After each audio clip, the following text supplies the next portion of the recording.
নমস্কার, আজকের বিশেষ সংবাদ বিশ্লেষণে স্বাগত। রাজ্য সরকারের বকেয়া ডিএ নিয়ে এক বিরাট নির্দেশিকা সামনে এসেছে। আজকের প্রথম ব্রেকিং নিউজ, মৃত সরকারি কর্মচারীদের বকেয়া ডিএ এবার সরাসরি পাবেন বৈধ উত্তরাধিকারীরা।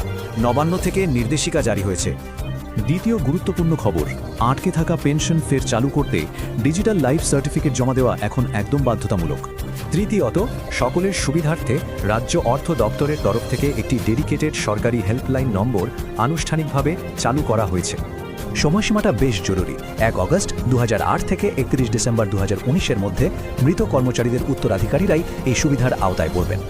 নিয়ম অনুযায়ী এই বকেয়া ডিএ পেতে মৃত ব্যক্তির বৈধ উত্তরাধিকারী বা নমিনিকে অবশ্যই সরকারিভাবে দাবি জানাতে হবে। দাবি জানাবেন কিভাবে? সমস্ত প্রয়োজনীয় আইনি নথিপত্র নিয়ে খুব দ্রুত সংশ্লিষ্ট ট্রেজারি অফিসে যোগাযোগ করতে বলা হয়েছে। এবার একটা বড় প্রশ্নে আসা যাক।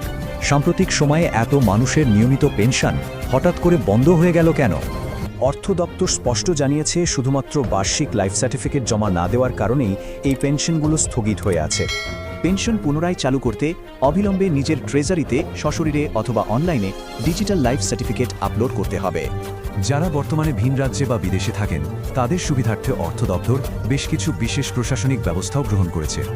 প্রবাসী উপভোক্তাদের হয়ে তাদের বৈধ আত্মীয়রা ট্রেজারি অথবা নতুন সরকারি হেল্পলাইনের মাধ্যমে এই কাজগুলো সহজেই মেটাতে পারবেন। শুধু পেনশনই নয়, এই নির্দেশিকায় অভ্যন্তরীণ প্রশাসনিক কাজের বিষয়েও বেশ কড়া বার্তা দিয়েছে রাজ্য সরকার।